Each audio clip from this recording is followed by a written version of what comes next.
అనారోగ్య సమస్యలు తగ్గించడానికి శిలాజిత్ అనేది బాగా పనిచేస్తుందని చెప్తూ ఉంటారు. అసలు ఏంటి శిలాజిత్? ఒరిజినల్ శిలాజిత్ అంటే ఎలా ఉంటుంది? ఎలా తెలుసుకోవాలి? దీన్ని ఎవరు వాడాలి? ఎవరు వాడకూడదు? వాడుకుంటే వచ్చే ప్రయోజనాలు ఏంటి? పూర్తి వివరాలు తెలుసుకుందాం. మనతో పాటు ఉన్నారు ప్రముఖ యోగా అండ్ స్పిరిచువల్ గురువు అరుణాదేవి గారు. మ్యామ్ నమస్తే అండి. నమస్తే అమ్మా. శిలాజిత్ అనేది అసలు ఏంటి మ్యామ్? ఎక్కడి నుంచి వస్తుంది అది? శిలాజిత్ అనేది మనకి ఇండియన్, అలాగే నేపాల్, టిబెట్ సరిహద్దుల్లో గల అక్కడ ఉన్న కొండలు ఏవైతే ఉన్నాయో, కొండ అని చెప్పకూడదు, శిఖరాలు అని చెప్పాలి. ఎత్తైన పర్వత శిఖరాలు.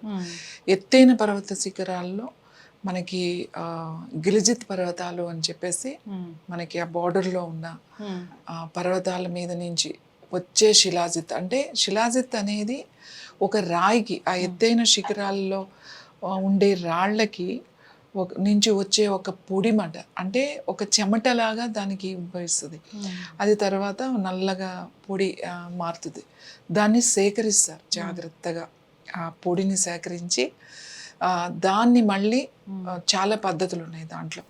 అంటే సూరి తాపి అని చెప్పి, తర్వాత మన త్రిఫలా పౌడర్, అవన్నీ మిక్స్ చేసి దీనికి అది క్లీన్ చేయడం కూడా ఒక కళ. అంటే దానిని సేకరించడం ఒక ఎత్తు అయితే, దాన్ని శుద్ధి చేయడం అనేది ఇంకొక ఎత్తు. ఇది మనం కనుక ఆ రాక్ అలా తెచ్చేసుకుని మనం క్లీన్ చేసిస్తామంటేనే ఏం కుదరదు.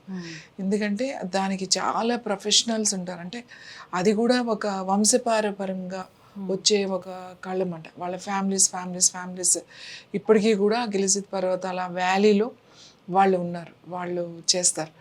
అయితే శిలాజిత్ అనేది ఒక రాయికి చెమట అది వచ్చే అది ఏదైతే ఉందో దాన్ని రసాయనం అంటే దాన్ని రసాయనము అని కూడా అంటారు.